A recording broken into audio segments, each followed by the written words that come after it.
Welcome to a Low Standards Reports podcast.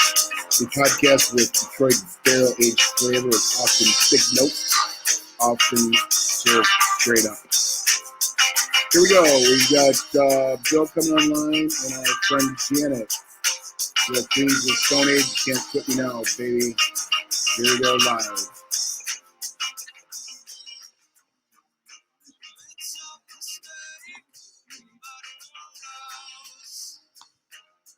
Where are they? Where are they?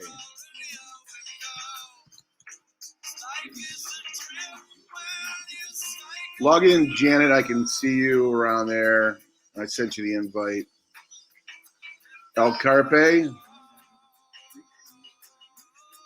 Where is everybody at? Get in the studio. Get live.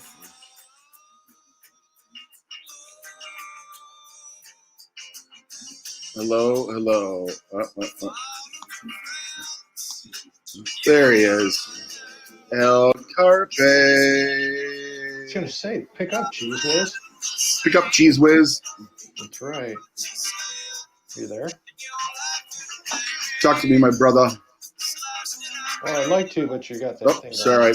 Let me stop a couple things here. That'd be good. You there? Yes. Good to hear your voice, El Carpe. Holy cow, you seem a little loud today. Maybe it's my headphones. Oh, Jaxie's under the live studio. What's up, Jaxie? All right. She hasn't gone live yet. It's all right. Yeah, so I figured today we might talk about a little bit about the current events. Very little. A little bit about the protesting, maybe. I don't know. What do you guys feel about that? I don't care. The less we talk about it, the better. Let somebody else talk about it. Unless we're going to talk about things that have to do with the idea. Holy shit, Willie's done. Excellent. We can let cooler heads prevail. Call in, Willie. This could be fun. Get on top. It's me. I thought you told me to call in. You did. We're Willie, Janet, and Bill. Yay! All right. Yeah. What's up there, Willie? What's going on? What's up, dog? Nothing. Just, another beautiful day in the neighborhood. Yeah. Did you remember this podcast, or did Bill give you a little jingle, or what? No, they're Fridays and Sundays at 9. Oh, good to have you. Good to have you. Thank you. Bill, how you doing over there? I'm good. Should we tell the world what happened on Friday? Wednesday for I that would matter? love to hear it. Yeah, tell Janet. Janet's interested in this. Well, Wednesday we were supposed to do a special show. Yeah. That was supposed to be with you, Janet. And, Yes, I remember. And apparently, someone was out golfing all day or drinking or something. And, Damn it, Janet. I know. This time, thank you, Willie. This time it wasn't me. Yeah. Which is unusual. Who just cracked? Listen, Bill, it wasn't me either. I'm telling you, I was texting Eric all day. Are we going to do this? Are we doing it? Are we doing it? I got nothing. He said, I'll let you know. Yeah. You're so full of caca. Okay, whatever. Not you, Bill. Janet. Oh, all right. I can screenshot our text messages if you would like. It doesn't show up. Too bad. Anyways, how's everybody doing? What's going on there, Willie? How you been doing? Good. That's good. Hey, I know when we talked last, or at least Bill and I talked last, and Janet, we wanted to talk a little bit about more current events. Maybe some stuff about I don't know, Democrats, Republicans, you name it, whatever. What are you guys feeling tonight? Well, I know I heard Bill's comments earlier when we first started that he didn't want to talk about that stuff, right? Well, here, and let me preface it with this. I don't really care. my I having all sorts of weird thoughts all day today because I'm talking with my wife about this. We're both pretty hot about the whole situation because it's crazy and weird. But then there's that whole thing where the chickie in New York got in trouble because she was being an idiot and racist, and she was in the wrong the entire time, and then she got fired. I'm like, I don't really want to raise any questions for anybody or just get into one of those. But then again, I'm like, my job's not that well. My job's important, but nobody's going to care at my work. But then again, maybe they would. Whatever. So I'm trying to be Mr. Milquetoast today. So what about the one in New York that you mentioned? I don't know if I'd heard about that. Well, it's a week or so ago. Some chickie was out walking her dog in New York, and didn't have him on the leash. And in that particular area of the place, you're supposed to have him on a leash. And this guy of color was bird watching or something, and he's like, "Hey, you're supposed to put your dog on a leash. Can you do that, please?" And she, of course, immediately freaks out and goes into white woman panic, and then calls 911. And it seems really staged. It just seemed like it was really staged on her side, and he was just being calm, cool, and collected, and it videoed the whole thing. Right. And basically, because she was such an idiot, she ended up getting fired from her job. I did not read that part. Yeah. Apparently the employer saw that and said, "Forget you, lady. We don't want." She was like a VP of something or another. She was like important. Right. Did you guys hear one today about some protester that was holding up a sign and got in front of a police officer's face, and the police officer kept saying, "Put your sign down, get out of my way. Put your sign down, get out of my way." And he kept putting the sign in front of the police officer, and the police officer finally shot him in the balls with a rubber gun. Did you hear about that? I did. Yeah, maybe we should have our police officers less equipped or maybe less lethal than a rubber ball launcher or whatever. It's right. like, it goes back to Bill and I talking about, and I feel about this, but you gotta respect the law. A protest, if a cop tells you get out of the way, get out of the way.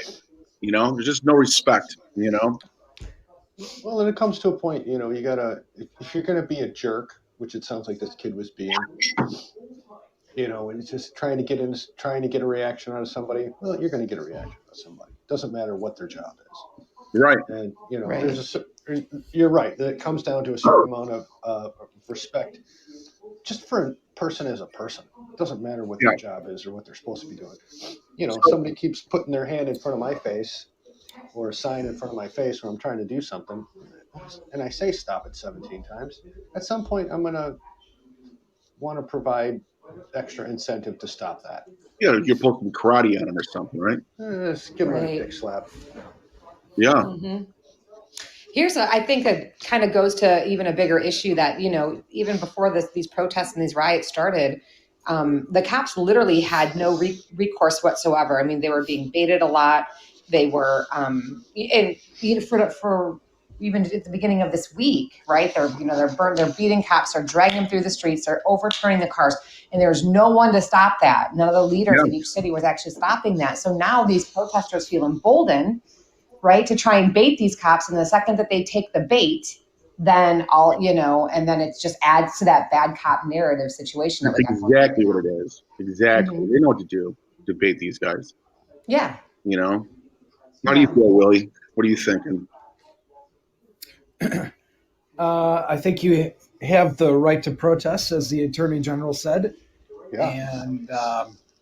And I think that if you look under the First Amendment, it says peaceful protest. I think if you're throwing a Molotov cocktail and you're an attorney and you throw it at a police officer, you're in for a lot of trouble.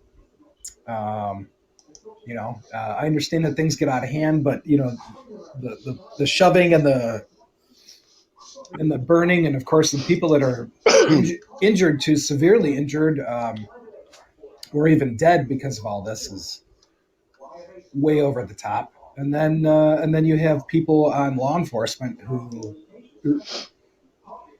they're going to. It's the toughest of situations. They're going to have to find a way to work some things out.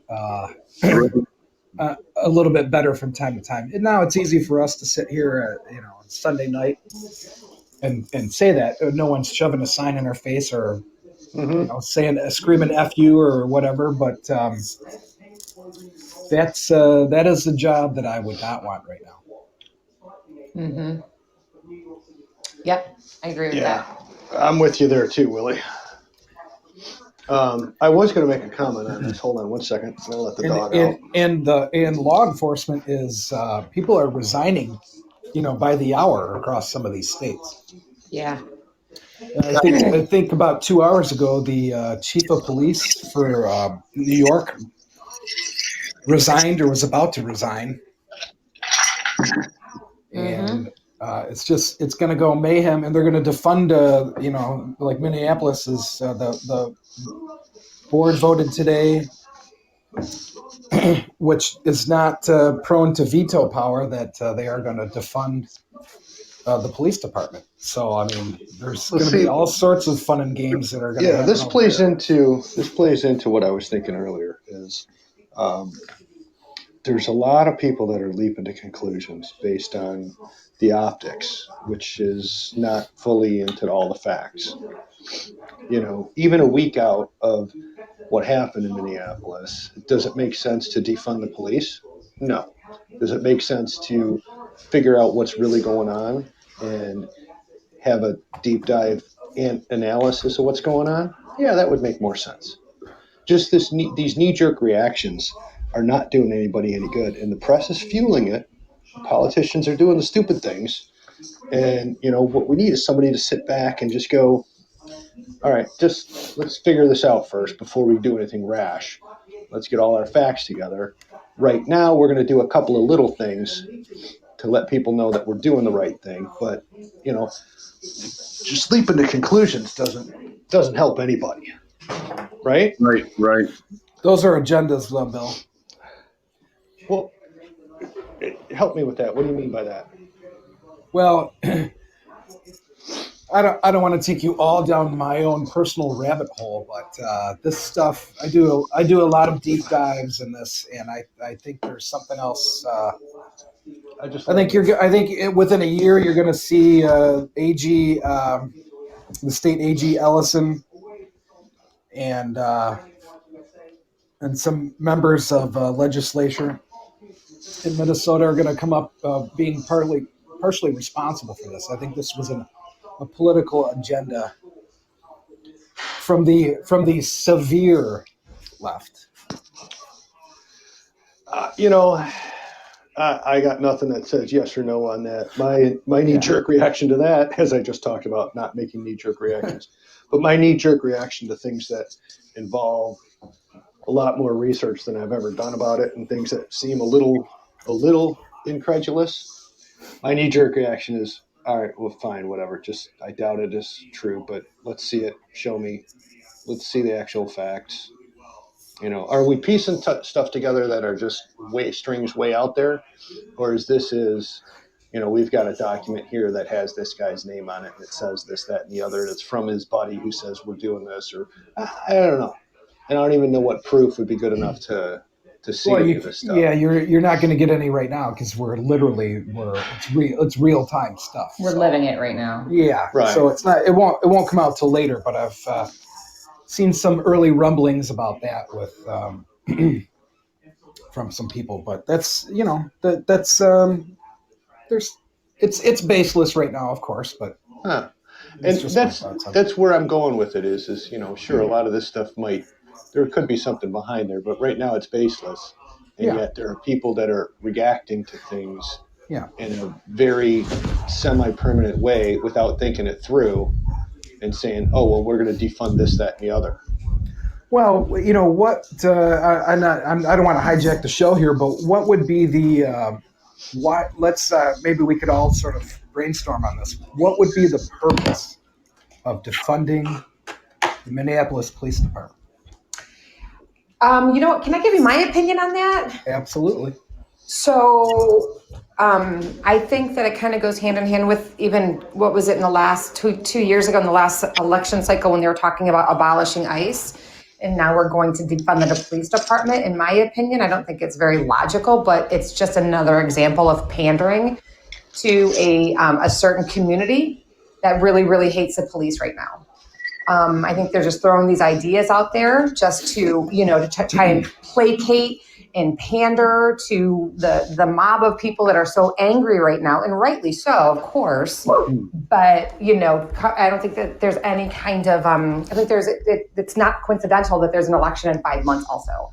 So I think they're going to do and say anything they want to at this point when, normal heads would prevail and say something to the effect of, let's not defund the police, but let's put a little bit more money towards, some sort of support for these guys in terms of, testing and, let's review protocols and make sure that, if there is a bad apple out there that, he is getting reported. I heard this guy, the Chauvin guy, there was multiple reports against him before this incident happened, and no one did anything about it. Let's put some money towards that and making that each police department better, not completely defunding it. I'm with you. Just my 2 cents. No, I would completely agree with that. Yeah. I would say that someone needs to sit down with the leaders, and mind you that in a highly democratic city, all the major leaders are Democrats. I'm sure they can sit down with the community and say, what, aside from, we know you want to defund it, but aside from that, like, what would help this be better? Right. Because you can't have a large functioning city without, I understand the violence, obviously. Eric, what are you doing? That is not me. I think it's Janet. Actually, it is me. I found I have a neighbor that's got a dog that's walking, and I was going to give him a treat. It sounds like he was opening up like a cookie container or box or something. It was a cookie pepperoni, so I was going to give it to my neighbor's dog because I feed all the animals. Hi. You still have those raccoons up in the back of your house? I still have the raccoons too. Yeah, I feed them every night. They're so sweet. How nice. What's funny is we're getting an election year, obviously, or election time, however you want to say it. And Trump put a lot of responsibility back on the governors, but he seems like he dodged kind of this whole protesting things about Black Lives Matter. But I wonder how that's all going to play out during his election. With COVID kind of cooling down a little bit, and all of a sudden Black Lives Matter kind of heating up a little bit more. I wonder what that's going to do for his chances of re-election. You guys got any comments? Does he have a fighting chance, do you think, or do you think Biden's going to walk away with it? Here's my 2 cents. I think the upcoming most played commercial for the Democratic side is going to be the narcissist in chief going across with the horses in front of him as he's going to the church in the middle of the riot in D.C. and then holding up a Bible, not his Bible, a Bible. Yeah, that was probably photoshopped.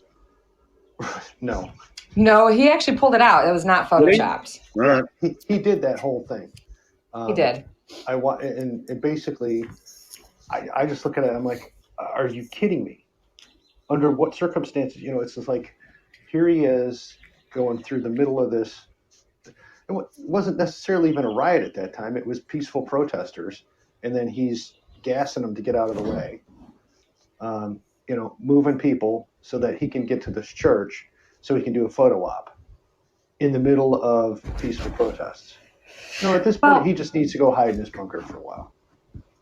Okay, but you know what though? I kind of see it a little bit differently. I think that let's not forget that that church was vandalized and set on fire the night before. So I think that was the reason why he went to that particular church. I was not a big fan of him pulling out the Bible. It looked really unnatural. I don't know. Well, religion is very unnatural. Yeah, and I agree with you on that one too.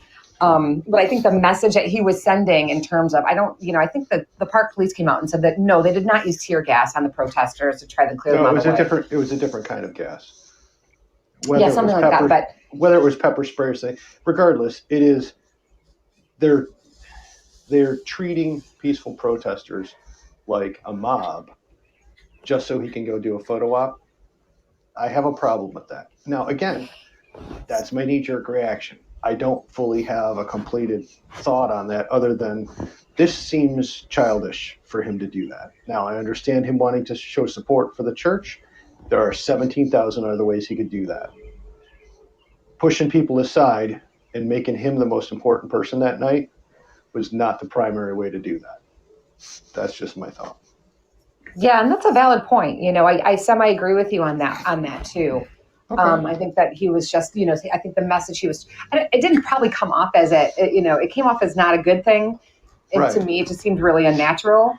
But I get what he's trying to do. I don't think that he's very good at all of this, let's unite the country. Like when he came out and gave that speech, I was praying, I was desperate. I'm like, please say something to to try and bring people together. Say something about how horrible this incident was, and the cops are going to jail, and maybe the gas chamber or something if they still have that, if they have the death penalty in Minnesota. But let's stop right. Let's try to come together. Like let's stop destroying businesses. Let's stop beating people for protecting their stores. I was hoping he'd have some kind of a message of unity, but he did not. Unfortunately, he came out with I'm the law and order president, which he ran on and got elected on. But it did feel a little bit to me. It was like, and I understand what he was trying to do. It just didn't work. No. And Eric, I want to make the note of this right now. I actually made a point that made sense. Janet said so. I made a point that made sense. I could hang up right now and be happy for the whole day. All right. Let it rip. I'm not gonna. Get out of here. But no, I understand. Go ahead, Janet. I understand exactly what you're saying with that. Like I understand what he was trying to do. I don't think he's really good. He's not really one of those. He's not. Again, we talked about this last week. He's not going to stand up in front of the country and deliver like a peaceful message of unity and hope and read really nice words off a teleprompter that somebody wrote for him. He's never going to be that president. So, he has good policies. I think I understand what he's trying to do. I think I understand what he's trying to say, but he's never going to be that guy that makes the whole world feel better in a time of crisis. Do you guys think COVID was a knee-jerk reaction to the tariffs that happened on China? You think China did it on purpose? I know I talked to you, Jan, about a little bit. I think. You guys think that it seems awfully, I don't know what the word is, coincidental that COVID happened right after the tariffs. Do you think China did that on purpose? There's all these ways espionage could have happened to make that happen. But what happened? The worst part about it is China got shit on first. And it really hit them hard first. So I don't know if that was something that they were planning on doing, or they just it was just happy convenience for them. Except that thousands of people died in there with them too. I look at it this way: if you're handling something that's so deadly that can affect 1 million people's lives, how did that get out of a lab? In other words, they should have shut down that lab, shut down that person that was using that strain, and you'd think it would have been shut down, nothing would have happened, but it seemed like it got out way too easily. Well, Eric, you're also thinking from the point of view of a free American who actually thinks that things actually operate the way they're supposed to. No, I get it. All right, who's flushing the toilet? Janet? Is there a mute button on this podcast? Can I mute my... Damn it, Janet. Hey, listen, we're talking about COVID, so it reminded me to wash my hands. That's all, I promise. Well, that wasn't the full 20 seconds, and I didn't hear the soap pumping. Well, because I didn't want to be too loud. Oh, jeez. We can hear everything. I need a mute button on this thing. What's everybody's gut feeling on the election? What do you think is going to happen? I mean, if you had to put your money on Biden or Trump, what's going to happen next 5 months? Here, I'll tell you exactly what I said, and then I'm going to shut up. I'll tell you exactly what I said to my kids and my wife, who we had the opportunity. Everybody, 4 out of 5 of us had the chance to vote in 2016. And I said, look, I'm not going to tell you who to vote for this year, but we have the choice between a dry, crusty turd and a hot, smelly turd. You need to pick whichever turd you think you can stomach for 4 years. And then hopefully we're going to have better choices next time. And so this year, for 2020, we have the choice between a dry, crusty turd and a dry, crusty turd. Right. And it's really which side of the turd do you want to lick? But because it doesn't matter. Neither. Yeah. As we stand today, okay. would you be disappointed if we had another 4 years of Trump? Yeah, I would. Absolutely. Okay, let me ask you this. I'm looking for an adult I want an adult in the White House. No, I agree with you 1,000%, if not more. Let me ask you this: if he turned around the economy again, got us out of this COVID thing, we had 4 years of prosperity, and everybody's working, paying their bills, low unemployment, but you didn't hear a peep from him. Would you be happy?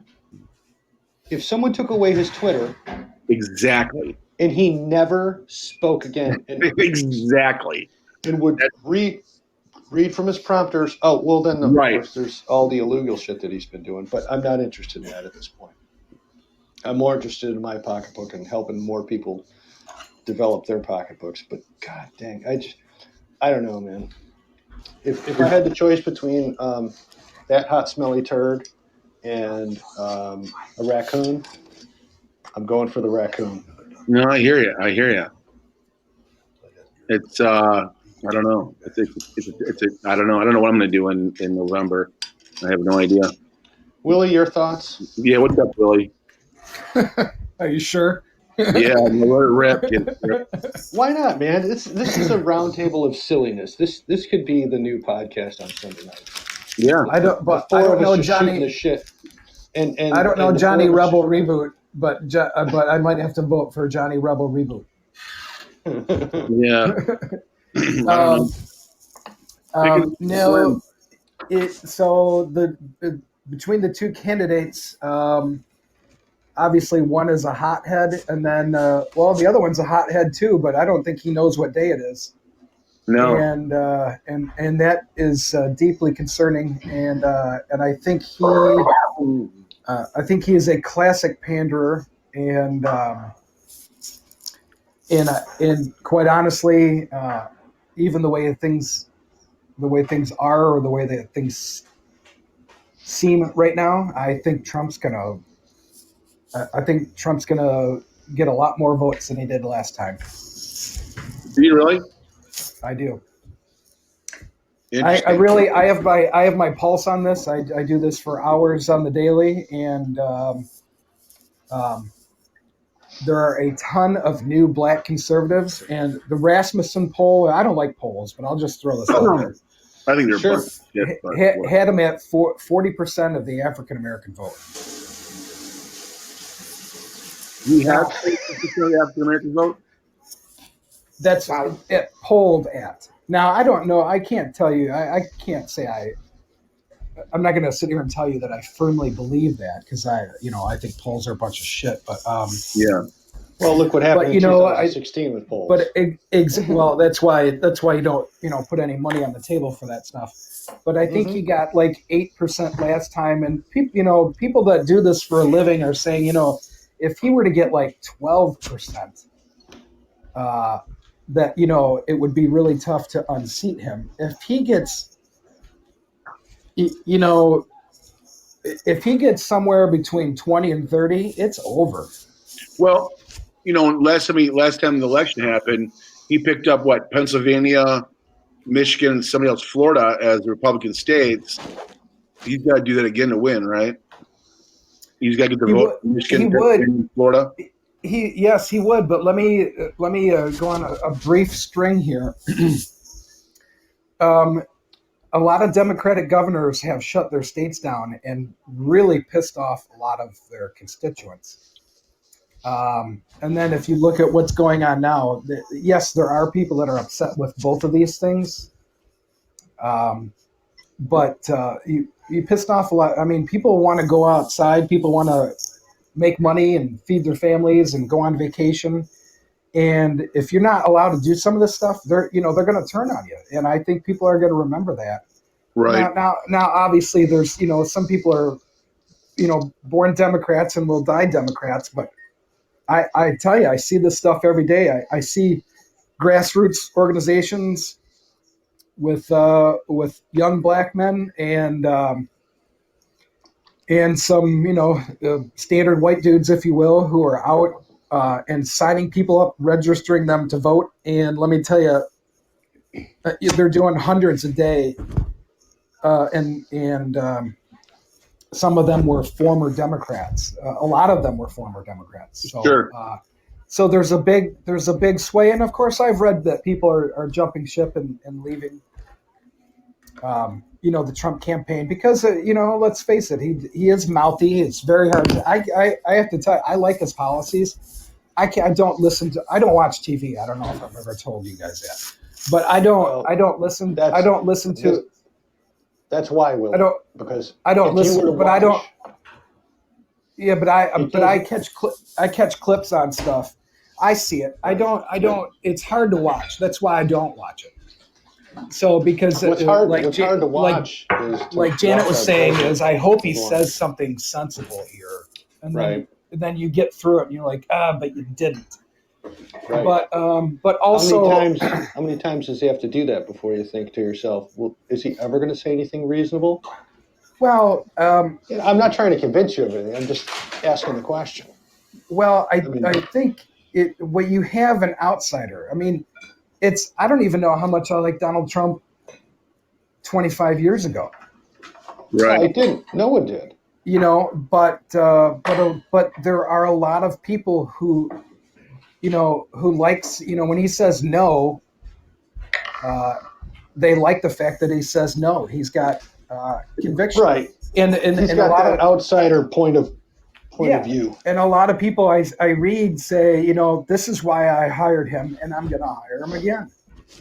This is what I want done. And I think, they talk, there's the mainstream media will never say it, but there's a silent majority out there that don't say boo anywhere. And I'm telling you, I think these folks are pissed. I don't care what race, creed, or color they are, but they are not.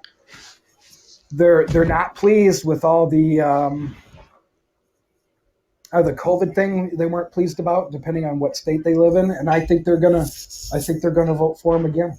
Yeah, Jaxie, any opinions? Wow, that was a lot. Where'd you go? Quit feeding the fucking raccoons. Come on. Sorry, Jaxie. She's just listening, Eric. Let her just listen. We'll scratch her for that. All right. Well, So, my opinion is, I think I'm hoping that Donald Trump wins in a landslide, and I think that he will. And here's why. And again, if you take out, he's not a career politician. He hasn't been doing this for 40 years like Joe Biden. He doesn't. He does things his way. And that's why, he's not gonna lose Twitter. Unfortunately, no one's gonna take his phone away. No, unfortunately, they should. But he's just gonna do things his way. And so, my choice is this. I like his policies. I like what he stands for. I liked him 25 years ago. He was beloved in New York and across the country. And he did a lot of great things for all people, black, white. And so. I'm hoping he's definitely going to, I think he's, hopefully going to win. My problem is here's the thing. It's a choice that you have to make, right? It's either Donald Trump and you don't like what he tweets, but he's trying to do what's best for the country, or it's Joe Biden. And I don't like the direction that the Democrats are going in right now. I think this right here that we're seeing today is a glimpse into our future. I think that this is what would have happened if Hillary Clinton would have won in 2016. You're talking about, all these people are not working now. Your unemployment rate is just unbelievably low, like record low. And then now you have Democrat-run cities being destroyed by the people who live in them, and their leaders aren't doing anything. So I think this is what we're in for if Joe Biden wins. And I think that it all depends on who he picks as his running mate, because I think we all know that Joe Biden's not going to be president for long, so they're going to pick his running mate, his VP person, whoever that's going to be. That person will be handpicked by the DNC. And I think that person will actually run the country in 6 months when they get Joe Biden to step down due to dementia. Or they're going to leave him in his basement where he's been for the past 3 months, holding virtual rallies I mean, if anything, Donald Trump doesn't say the right thing, but during this whole COVID thing, he was out there every day at this press conference. He said stupid stuff at the press conference, but he was out in front of everybody, the American people, while Joe Biden was hiding in his basement. So whoever they pick as their VP is absolutely going to be the one that runs the country. And I don't like the direction in which they're going. Who's biggest? Yeah, what's the biggest choice for his running mate? Is Hillary going to run for running mate? I just want to say I like Janet. Thanks. She's an okay golfer too. I'm okay. Every once in a while, I say something good, right? How's that Maverick working out for you, Janet? It did not work out well for me the last 2 times I played. Okay. Well, you might get used to it. Janet bought the new, who makes Maverick? Not Taylor made. The Callaway. Callaway makes Maverick. She's about to do Maverick, and we were debating on whether or not it might improve her score, but maybe it did, maybe it didn't. Who knows? I'm going to give it a little more time before I make any kind of decision here. Well, we're like 35 minutes of this podcast. We're going to switch it over to how about a topic about 80s movies. Ooh, 80s. God, please. Anything. Well, we're going off the cuff here. We can all relate. So here I go. I'm gonna list off a bunch of movies, and we'll talk about them accordingly. And tell me maybe best cast, best soundtrack, best whatever. So here we go. Ferris Bueller's Day Off, Footloose, Top Gun, 60 Candles, Pretty in Pink, Breakfast Club, Less Than Zero, Desperately Seeking Susan, and Flashdance. Wow, I like half of those. All right, so that was a considerably large list there. I know. Which ones did you scratch first? Flashdance and Desperately Seeking Susan? Well, yes. I wasn't sure. So to tell both of you, Eric sent me a list of 4 movies that he was thinking we were going to talk about, and then apparently changed his mind and added a crap load more. And so I did a little bit of research because I thought, we're going to talk about the best soundtrack and best cast. Well, then let's get right into it. Let's start with Desperately Seeking Susan, a 1985 completely shitty movie. I know, but Madonna was hot back then. Look, I saw this in the theater, and I can't remember any of it. Either soundtrack. Pretty loudly. Eric, you gotta let me get this out. Yeah, let it rip. So I saw this piece of crap in the theaters. Don't remember any of it. I read through the Wikipedia thing, going, "That's what this stupid thing was about." Oh my god! The soundtrack was a complete yawn fest. Yeah. The soundtrack from Thief or Chariots of Fire were better. At least you can remember some of those. I say Chariots of Fire, you think, oh yeah, Evangelist. Oh yeah, okay. I remember that one song with the thing it goes like this. That was at least barely memorable. I can't even speak now. You got me all worked up. Desperately Seeking Susan isn't a movie that should have ever been made. Now, but I had to look up. Career. It was a movie made about her fame. Yeah. That's it. I had to look up the cast because I couldn't remember anybody other than her. It was Rosanna Arquette, wasn't it? Yeah, in Arquette. Yeah. She was kind of a lot of famous names. There's a lot of famous names in there, but it's still a completely forgettable movie. You know, it was if you were not a Madonna fan. See, I was a Madonna fan. I actually liked Madonna. Fingerless. I enjoyed her. You did, and you hated the movie? I thought that movie just sucked. I'm just like, I'm not sure how many people bought her as an actor. Right. Well, there you go. You know, I mean, the Pope. I would rather see the Pope in assless chaps. That would be more interesting. That would be a sight. It would be at least a little more interesting. I'm sure that could be arranged, but it'd be weird. So, no weirder than most altar boys have seen, but that's different. 16 Candles, Pretty in Pink, or Breakfast Club. Rate them from 1 to 3. Would 1 be the best? 16 Candles. 16 Candles. Breakfast Club. Which? Well, no. 16 Candles, Pretty in Pink, and Breakfast Club. By movie or by soundtrack? No, by movie. If you had to watch it, whatever, on a deserted island, whatever, how would you rate them? Who's first? I'll go last. All right. Janet? You're a movie buff. 16 Candles, Yeah. Pretty in Pink, Breakfast Club. Really? Okay. But here's the thing, though. I love Pretty in Pink because I like the wrong side of the track girl aspect to it. But I love the Breakfast Club because it had so many different good messages in it, and plus it was funny and it had a much better soundtrack. 16 Candles, though, tops it all for me. I think even though it didn't have much of a soundtrack. Yeah, Breakfast Club had a better cast than Pretty in Pink. Yeah. Yes. But, the Pretty in Pink, pending, this is like, your classic, girl loves boy, but she's from not the right type of girl type, and a lot of girls got into that. So I like that aspect of it. But Breakfast Club was hilarious. I love it. Boy type of boy. And way more quotable, by the way. So, you still say quote to Breakfast Club today. I got you. Because I go Breakfast Club is number one. Pretty in Pink is the second one. 16 Candles, I can take it or leave it. Even though I loved every minute of 16 Candles, you're asking me to take three of my top favorite movies and decide which one of them sucked. Yeah. Now, was that because of the soundtrack, Bill? Well, the soundtrack having influence on your again with Breakfast Club, it is soundtrack and story and fun, and the bully gets it in the end because they write this story that says "screw you." Right. And then Pretty in Pink to me, and I did some good stuff. Pretty in Pink, 10 songs on the soundtrack, and the soundtrack is 9 good songs out of the 10. It's everything is good. Willie, and even the one that you don't like isn't all that good. Hold on, I'm still on Pretty in Pink for a minute. We'll go to Willie here in a second.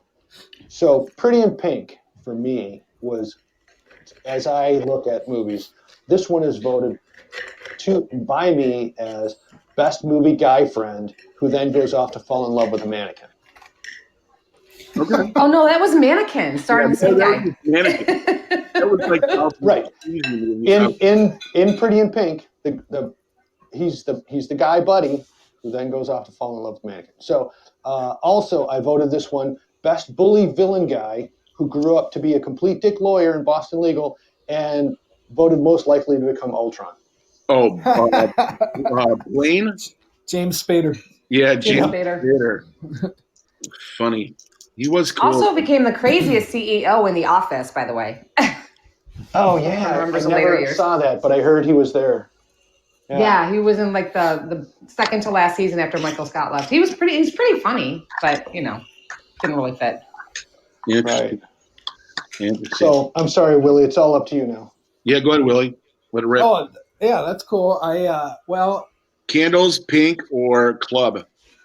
I got to go. I spent more time with the Breakfast Club. And then I'm Pretty in Pink because I know it a little bit better than 16 Candles, although 16 Candles is a gem. And then soundtrack, I think for me personally, Pretty in Pink wins. Yeah, I think you're right. Yeah, I think y'all relate to that. Well, I don't know about Janet though. No, I agree. Okay, all right, checking. Eric, what's your top? Your list? I'm just looking. I'm like Janet. Your 16 Candles, Pretty in Pink, Breakfast Club, and Bill and Willie are just the opposite. It's Breakfast Club, Pretty in Pink, 16 Candles. I think I agree with Bill and Willie. It's Breakfast Club, Pretty in Pink, 16 Candles. But I think there might. We have a female perspective here too. I mean, you got to check out some of the dynamics of what happened. You know what? I think Lesson Zero was a fucking cool movie. I hated that movie. I don't remember it. I don't remember it either, but I remember liking it. I'm gonna fess up and say I never saw that one. All right, never mind. Scratch that. Okay, how about Ferris Bueller's Day Off, Footloose? No, hold on. Better than that, Eric. We just went through and rated Breakfast Club, Pretty Pink, and 16 Candles. Now throw Ferris Bueller's Day Off in there and see how it changes the dynamic. Yeah, so Breakfast Club, Pretty in Pink, 16 Candles, or Ferris Bueller's Day Off. Where do you put Ferris Bueller's Day Off? Yeah, where does that slide in there? How does that adjust your list? Because that was one of the best. I'll tell you, when it comes to soundtracks, it doesn't change my list at all. Because Ferris Bueller is the most memorable soundtrack that wasn't actually a soundtrack. Yeah. They never released a soundtrack until, about 10 years ago. There was no sound. There was no soundtrack in the 80s. You know what? Didn't come out until like 2005 or 6 or something like that. You know what? Hold on. And all the songs, you can find all the songs individually elsewhere. Yes. What about Fast Times at Ridgemont High? I forgot about that one. Oh my God! Yeah. I forgot about that one. Where we throw that in at? That's kind of a classic. It's more than a classic. And I remember We could do this all day because you left off St. Elmo's Fire. Yeah, well. Then we can start throwing all right, let's top 10 Brat Pack movies. Yeah. I might go with, It's at some point, where do we stop? Yeah, you were good. Your list was good. Right. We'll stick to the 4. Because then you have to go to, because then you got to start doing Top Gun and. Yeah, Top Gun. Top Gun rock. All right, we have to do this by genre because, not to get too complicated, but I'm a girl, so I like that whole, boy wins the girls thing, you know what I mean? Versus Ferris Bueller's Day Off, so, They tried to. They told her they would try. Right. Oh, God, that screws up everything. Hold on. Yeah, well. I know. No, Fast Times at Ridgemont High, you throw that one in there, that's tough. That kind of screws up. Yeah, it changes everything. I don't know. All right, well. But, Fast Times at Ridgemont High, they did have a good soundtrack, though, didn't it? They had a great soundtrack. Yeah, for sure. I don't remember which songs were there, but I'm sure when you think about cars and moving in stereo. Oh, that's great. Well, yeah, obviously. Yeah. Somebody's Baby by Jackson Brown. Sure. Oh, yeah. Willie at the end. Yeah. Out of the pool. Cashmere. Yes, there you go. Cashmere. Right before he wrecks the Camaro. Yeah. Which is not the second side of the Zeppelin 2. Right. Set of tools. Exactly. I can fix it. So, hey, if we had Dad's a television repairman. Yeah, if we had to Got an compare, ultimate set of tools. if we had to compare these movies to today's movies, is there any comparison? No. Like what? I I mean, so. where has movies gone? Do you think it's gotten better or gotten worse? Worse. Don't you think? Isn't it weird how that happened? Like, there's very few movies today that I want to see, unlike back in the 80s, And my problem is all they're doing is they're taking all the old good ones and then just remaking them.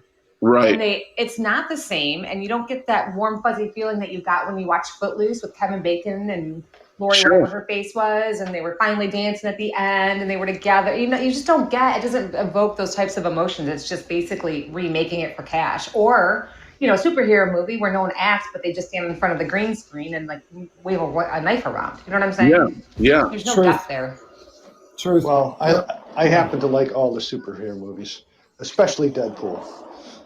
Oh, okay, yes, that was a good one. That was definitely a good. No, I'm not like the Avatar one, right? And I'm not knocking Star Wars or the Marvel ones at all. It's just not my thing. But Deadpool, yes. Right. Yeah, that was a fun one. I didn't see Deadpool. Love Ryan Reynolds. Oh, I love him. He's hilarious. Now, did you see him in his TV show? That first TV show he had? No. What one was that? Two guys, a girl, in a pizza place. Oh my God! I did see that. You remember that? That's yeah. And then of course he was Van Wilder. Absolutely. And when he became Van Wilder, then I was like, oh yeah, this guy's awesome. And I knew I liked him for when he was in Two Guys, a Girl, in a Pizza Place. Like, yeah, there's some good writing there, and he knows how to play it. This guy's going to be somebody. And then he's somebody. It's all my fault because I said he was going to be somebody. Right. I have that kind of power, I forgot he was in that. I'm gonna have to go back and see if that's on Netflix and rewatch that series. My wife ordered the DVDs for me about 2 years ago for Father's Day. Oh, that's awesome. I think there's only like 2 or 3, or maybe 4 seasons. I've got 2 sets of CDs. It's like, yeah, there's only 4 seasons of the thing. It's hilarious. He is funny. Did you guys ever see Just Friends? Remember that movie Just Friends with him and Yes. Good soundtrack on that one too. Yeah. Yes. The soundtrack was outstanding. At the very end, when he's singing "I Swear" and he's like the fat Ryan Reynolds guy. Oh, I was dying. Do you guys remember that movie with Janet? You may not because you're not so much maybe in alternative music, but it had like Mother Love Bone and Pearl Jam, and it was I can't remember the cast that was in it. You guys know what I'm talking about? It had real heavy. The music had a lot of like 80's and 90's music in it. God, I'm trying to remember the name of the movie. I'll have to look it up. Way to be prepared, Eric. Yeah, well, I put it off the spot. I'm gonna look it up right now. I'll cover myself. I have to give you shit just because. No, I agree. For the first 12 shows that we've had ever, it was like, way to be prepared, Bill. The guy, the thing with the stuff, the deal with the just thing coming with up that with guy. your right now. Yeah, you're channeling me is what you're doing. Right. And I'm actually relatively prepared because I actually researched 4 of the 12 movies you brought up. No, that's good. That's good. Sounds like a high school project. Yeah, I've done a quarter of the work. Sure. The crazy thing is, it's like, I just, over the last 10, 20 years, I just don't think they make movies like this anymore. And it's like, all these movies I see, there's no depth to the movie anymore. It's all really flashy and lazy writing. Yeah, I don't really get it. I've lost interest in watching movies, Yeah. It wasn't Reality Bites, was it, Eric? No, I'm looking it up. It was you guys will probably know it once I see it. Although that had a good soundtrack too. Oh yeah, it did. That one I don't remember. There was a long That's time. with Ethan Hawke and Winona Ryder. Yeah, remember Ben Stiller was in it too, in like one of his very first roles. Yep, I think they had like Toto and Sprocket and I still look good. Lisa Loeb. Yes. Oh, I loved her. Yeah. You still do. We had some U2 in there. All I Want Is You. Oh, yes. Good call, Janet. Well, thanks. Woo, I'm killing it tonight. Thanks. Yeah. Like I said, guys, I think this is a fun Sunday night chat where the 4 of us just shoot the shit on something that, we sort of almost know, sort of maybe can agree on a couple things, and then we start talking fun music and movies and stuff, and it's even more fun. I've had a blast so far. It's fine if we don't. Right. Even if we don't we're still going to get along and whatever. Yes. It's just like, there's enough, I think, chewy, delicious inner center of sort of disagreement where that makes it interesting, and the rest of it's like, oh yeah, I remember that thing, and then it reminds us all of something else. And did you find it yet, Eric? I'm trying to fill time. I'm Googling, I'm like having a hard time here. You guys will know it as soon as I say it. It was like hold on a second. Internet movie database. You threw me on Pearl Jam because I can't imagine Eddie Vedder coughing up. It wasn't Audio Slave, but it was what was the other guy? You're talking about Pineapple Express. No, not that one. That gem. No, I mean it was a rotten movie, but it was like had a bunch of like big name bands in it. Well, that's just food for thought for another time. Is right? What are the best? What are some of the best soundtracks? Oh god! Even just best horrible movies with great soundtracks. Yeah.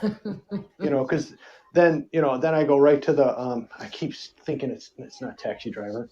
Now, Eric, you're wearing off on me. The one from like 79 or 80. And I think Emilio Estevez is in it, and he's like a taxi driver, and that somehow the taxi goes off into space. It's a real trippy movie, great soundtrack.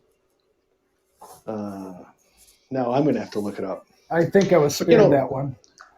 Yeah, thankfully, you didn't miss much. Yeah, Temple of Dogs, Soundgarden. Oh my God, Singles. I knew I was just going to say it. Yeah. You guys remember Singles? It wasn't a great movie, but it had like a lot of big name bands in it. Yeah, it was Matt Dillon. It was all the grunge scene. Exactly. Yeah. Pearl Jam and Nirvana were getting big, and it was kind of a big movie for its time. Yeah, that was a great movie. I remember that Yeah, it one was, scene, right, where like he's dating a girl and then he opens a car door for her when he walks around to his side, whether or not she's going to lean over and open the door for him, remember? Oh, you know what that reminds me of is the Bronx Tale. You guys see the Bronx I was Tale? just gonna say that's from the Bronx Tale too. Yeah, when he just the way to I forgot how he says it, but he says if I hey Willie, like, how he says it? like something like she's worth it, or she's the one for you. If Right. She leans over and opens she the door. leans over and opens the door. For you. Well, like in Singles, they did some of the same thing. It was like someone told, I can't remember her name anymore, Bridget Fonda. Yeah. If you yeah. if you sneeze and he says God bless you, then that's the one for you. So she kind of faked one in the elevator, and the guy said God bless you, and that was sort of the end of it. Right. Because I think So I thought of Matt Dillon, who was kind of a dick. Yeah. I thought a No, movie I was talking about with Emilio Estevez was Repo Man. Crappy movie. Oh, yeah. Bill. Great punk music You soundtrack. actually watched that? Yeah. Oh. Well, I was a little bit, well. Yeah, barely. you must have been by yourself.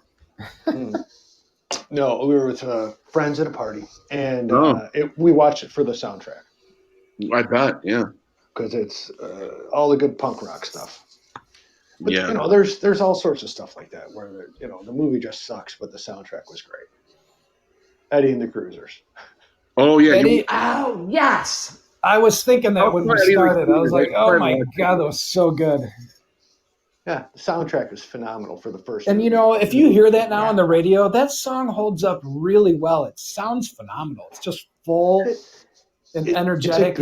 It moves, It's a good 4-bar rhythm and blues, just active, jumping, easy key to listen to. It's just a good song.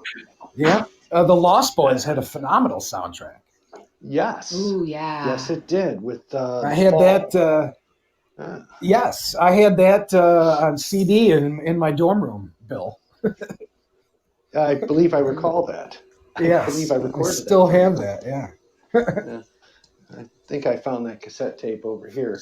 The one that I recorded from you. Right. Yeah. That was a long weekend. Well, we're getting towards the end of the podcast here, boys and girls. Oh, really? So I'm going to ask you guys all this question, and everybody has to answer it. Yes, dear. If you had to put up a poster of one person in your bedroom, who would it be? I'm going last. You wimp. It's not fair. Come on. Like inspirational or? You tell me. I'm saying Farrah Fawcett. Well, that was the ultimate poster, right? That started that whole trend. Yeah, I'm saying I don't like anybody enough to have their poster. Bill is probably just the Cure. The Cure. That's like I had that poster too. Janet, who would you put up? So the ones I put up before, my biggest one was Sylvester Stallone when he came out with Rocky IV. I was obsessed. Oh, good for you. Now, though, I know it's a little cheesy. I am a cheesy 80s person. You guys know this about me before we go any further. I'm the ultimate cheesiest 80 person. And it's like not even like the good classic 80s. They're the cheesiest random songs, but in movies. But yes. Oh, that. Really? Michael Jackson Thriller. Yeah. And you guys remember like some of those, I think there was a group called ABC. You guys remember? Yes, I love them. Me too. Yes. A number of their albums. Yeah, and then the Cool It Now. Remember the song Cool It Now? What group was that? Oh, New Edition. Yeah. Oh, jeez, yeah. Yeah. Yeah, you just made me bang my knee. You said New Edition. Anytime someone says New Edition, I bang my knee. But for now, though, I answer that. So I would put up Charlie Hunnam. Wait. So you were Thriller or no? Oh God, yes. Okay, oh, Thriller. Yeah. You guys want to hear? Willie, who are you? I have to tell you. Go ahead. I have to tell you this story. I was such a big Michael Jackson fan that in my 9th grade yearbook photo, I had the Michael Jackson perm. I would get in the shower, I would put mousse in it after I got out of the shower, it was still wet, and let it dry like that. So I literally had the Michael Jackson perm with the red leather jacket and a white glove. I didn't wear the white glove to school. But yeah, I mean, I was a fan on another level. When I first met Janet, I finally got it out of her. She brought and showed me those pictures, and I was like, "Oh, that's cool, really cool." Yeah. So I can attest. I'll attest that Janet is telling the truth. I've seen pictures. I sent a picture. Oh my God, I was a fan of that stuff. Bill? All right, so it comes down to 2 different movies that I would have the posters of. I'm making sure I have the right one. Well, you shouldn't have to look it up. No, because I actually wrote this down for something else, and I always forget the name of it. I own the movie, I own the soundtrack, and I can never remember the name of the movie. It's just one of those totally forgettable, not even a good movie, not even good soundtrack, but the absolute best use of a coat rack in an initial fight in a movie ever. It's Jesus, I wrote it down somewhere. Well, Willie, what would you do? I'd have to go with the. Marilyn Monroe, maybe? Something. No, I mean, I'd probably have to go with season 1 of the Charlie's Angels. Oh, I gotcha. Yeah. Oh yeah, good call. They're all kind of like back to back, holding up their guns. Yeah, it's an iconic photo. You have, all 3 of them, and obviously they were on TV, so they're all gorgeous in their own right. Yeah. And then all the personalities that went along with it. I think it's just sort of, our year's iconic. No, I agree. Good call. Bill, you still fondling back there? Yeah, I figured it out. So the movie I was thinking of that I can never think of the name of, which is one of my favorite things to show the first 4 minutes of and then turn it off because it's a crap movie, is Streets of Fire. Oh! Streets of Fire? Yeah. That's a great soundtrack, too. It's cheesy and horrible, and I love every minute of it, but it's still cheesy and horrible. Was it the Cruisers or the Bruisers, or what's the name of the band that does a lot of their songs? The Bruisers or something like that. I got a crap load of their stuff, and I love them. But the movie is just so bad, it just kills me. That was like one. I had a top 3, and I've come to my conclusion of what I would actually have as a poster on my wall if I had to. And it's not Some Kind of Wonderful, although that was the runner-up. But it would be The Commitments. Ah. All right. Because in the poster for The Commitments, it's got all the cast members. And I can look at, I've seen the movie enough times where I can look at each of their faces and go, I remember when he did that scene. I remember when he did that scene. I remember when he was singing this, I'm black and I'm proud. It's a beautiful Irish accent. And I'm just like, there's just so many good parts to that movie. That's the movie last week I got confused with The Replacements. Oh, another good one. There's football, and then there's music. And there's Keanu Reeves, who doesn't know how to act, and there's a whole bunch of no-name actors who nailed it in The Commitments. Yes. So it's hard to confuse those two, and that's just hilarious, Willie. That happened to you. That's funny.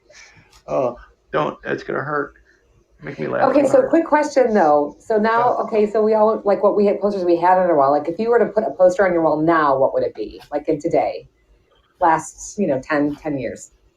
Holy shit. Lance Armstrong was one of mine until he got busted for doping, but the guy still fucking rocks, though. Fucking 1-9 Tour de France, doped up. I don't know. Come back to me. Let me think about it. Well, I'll answer that one. That one I know because The Cure? I essentially have, well, no. I essentially have that on my iPhone thingy where, you got the wallpaper. Yeah. And mine is Deadpool. I turn on my phone, it's Deadpool shooting right at me, where he's flipping through the air and he shoots the guys and hits all 3 of them with the one bullet. Right. Yeah, it's him upside down, and so it fills the whole screen. It's perfect. And I'm like, that's if But I've gone through this whole. I've got a family thing, and I don't have time for buying posters and putting them up on my wall and pretending like I'm 18 again or 16 again. But if I were to, You don't have to pretend, Bill. it'd be Deadpool. No, I realize I do act like I'm 18. I get it. I'm with you. Janet? Yeah, it would be for Sons of Anarchy for me, like Charlie Hunnam and that whole crew. Yeah. Yep. Either Really? that or we have to like maybe Michael Scott in the Office the first year when he had the really bad hair plugs. That was awesome too. Love that.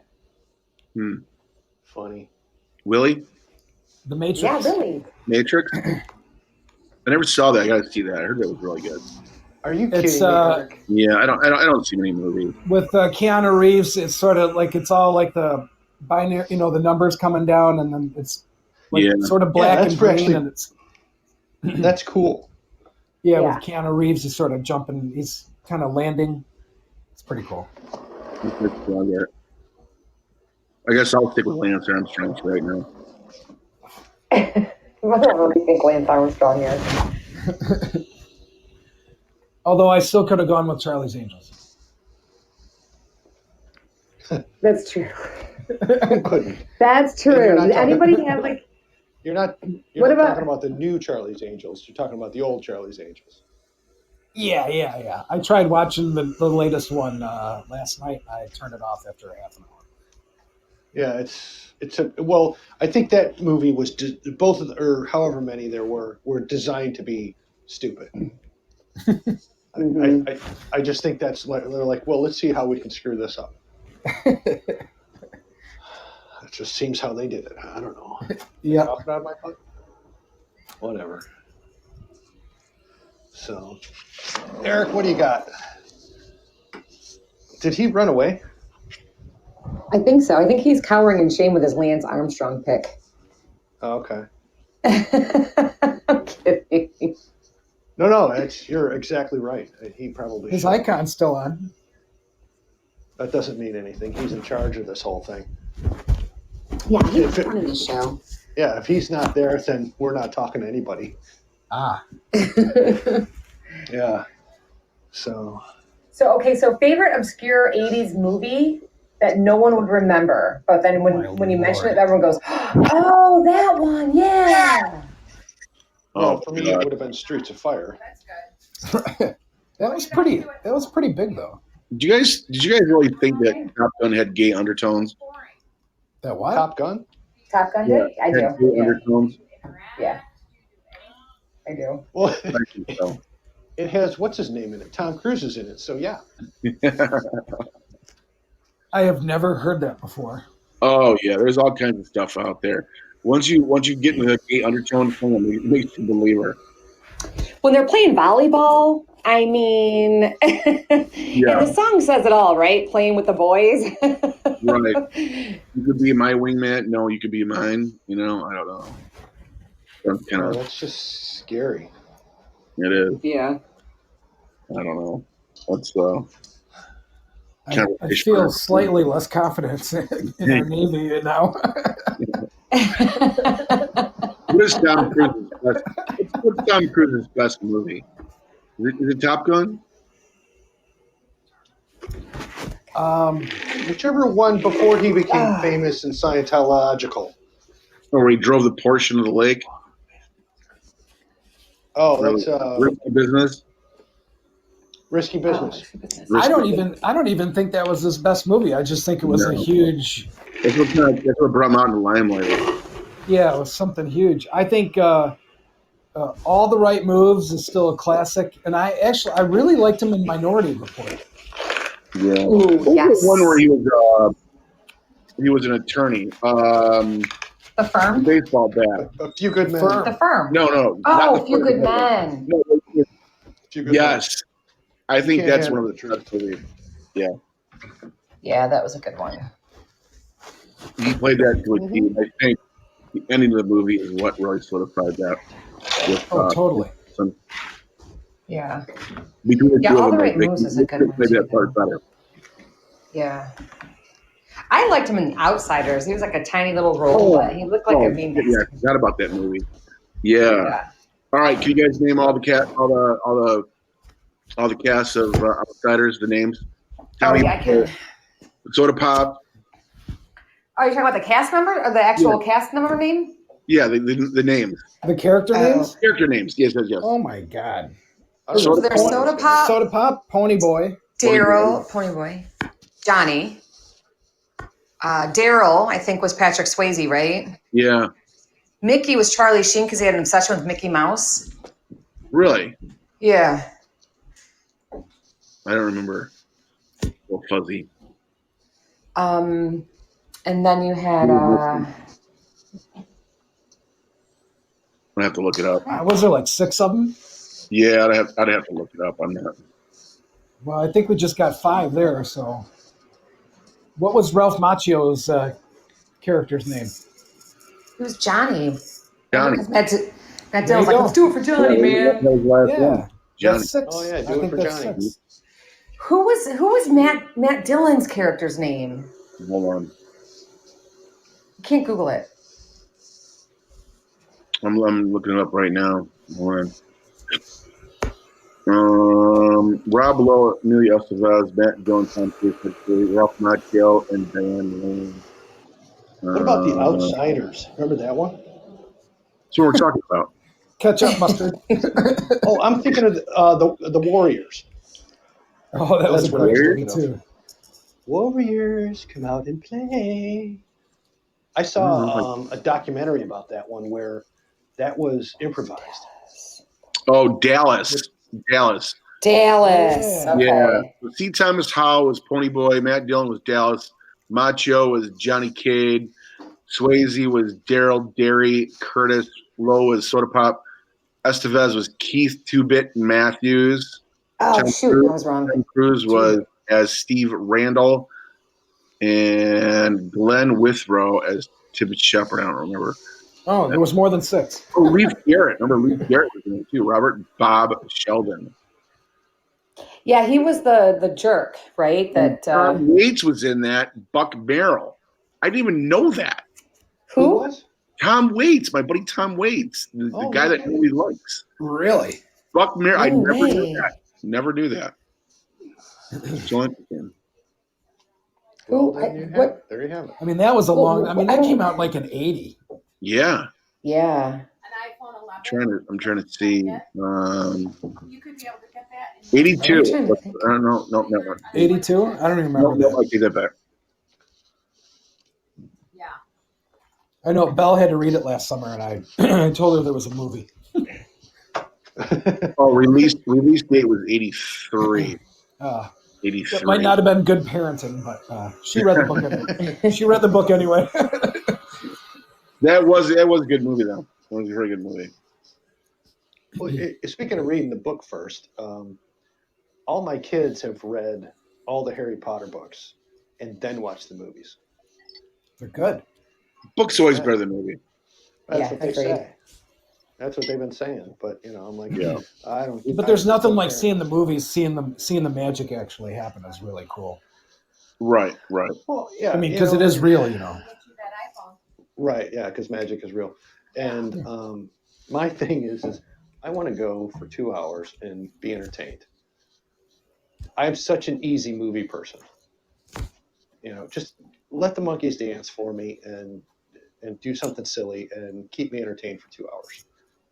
And take me into a place that I've never been before and tell me a story I've never heard, or tell a story I know and tell it better than what I would think I know. And that's a good movie to me. Sounds like some song lyrics.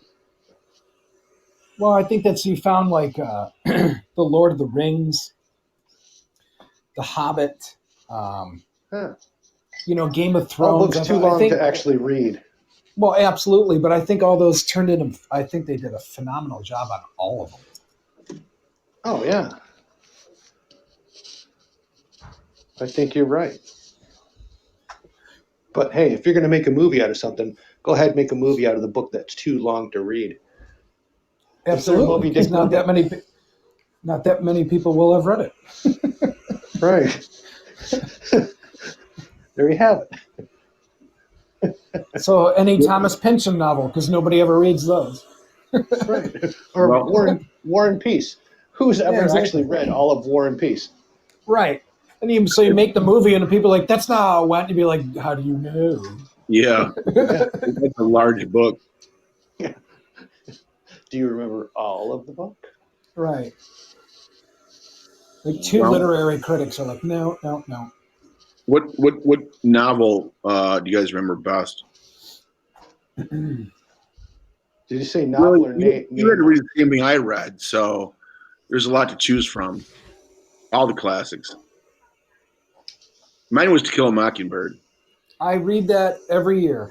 Do you really? Yes, I do. No shit. Good for you. That was my favorite book ever.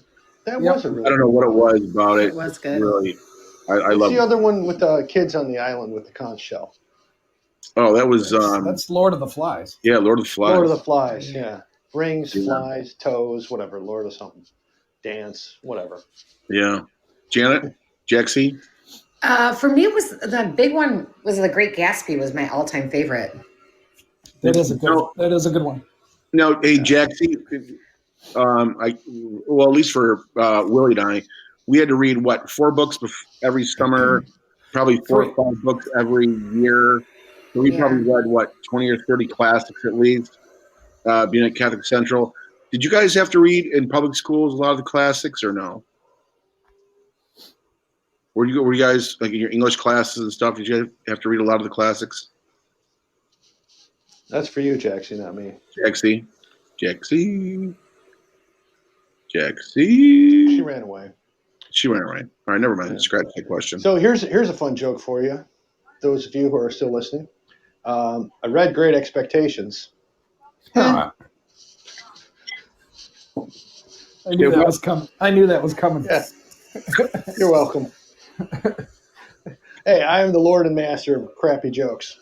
I'm a dad, by the way, so pull my finger. You got it right. I don't know. I think there's too many plus I have a bachelor's in English literature, so I just got crushed with tons of British literature and all this. I'll just go ahead and say Chaucer and junk. Was it? I mean, the Canterbury Tales. yeah, I love. Canterbury Tales are really good, but some of the stuff was in Old English, and I still love Shakespeare, It's but difficult to read. Yeah, I got away from all that, and I really like the Jack Reacher series. I love and it's interesting stuff. Yeah. Stuart Woods and oh man, now I can't remember. I love this guy. I can't remember his name. I don't think he's put anything out recently.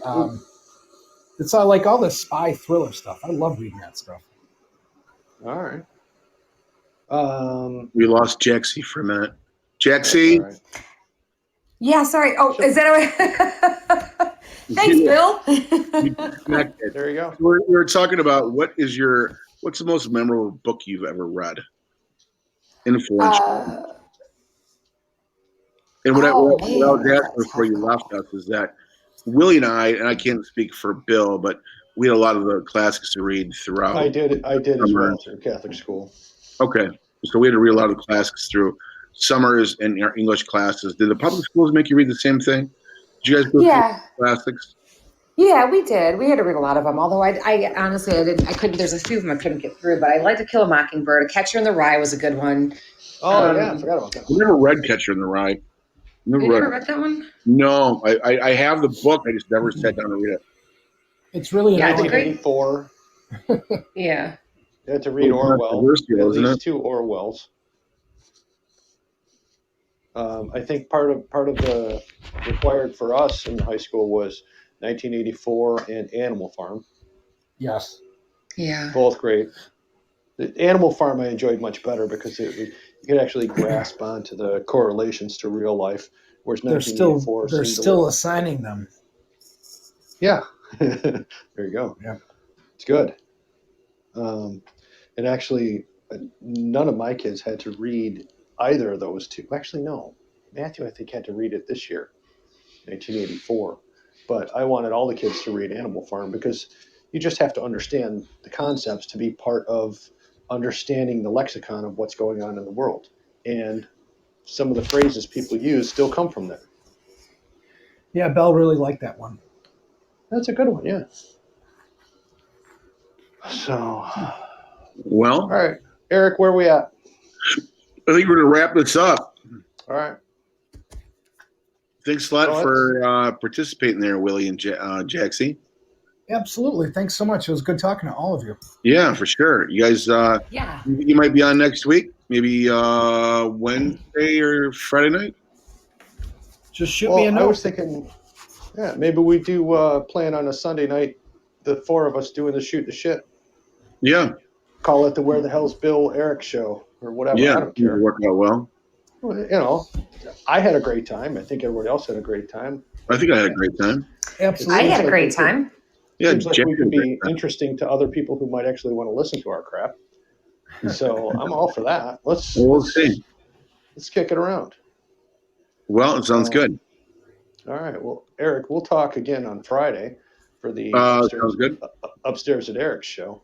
Yeah, I need some topics from you, Bill. So Yes, shuffle dear. it over to me when you have a chance. Yeah. Yes, dear.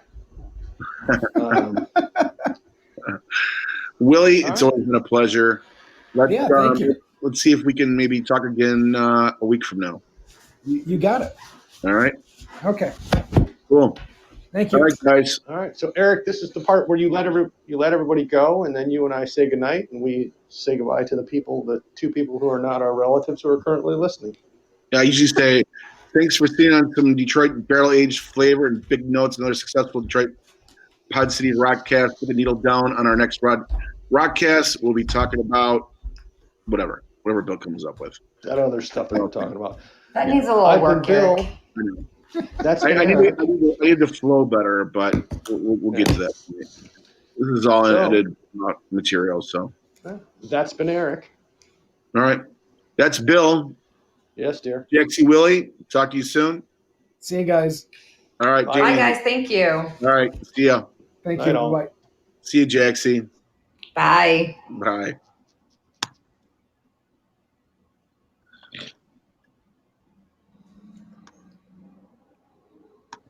Hang up, Eric.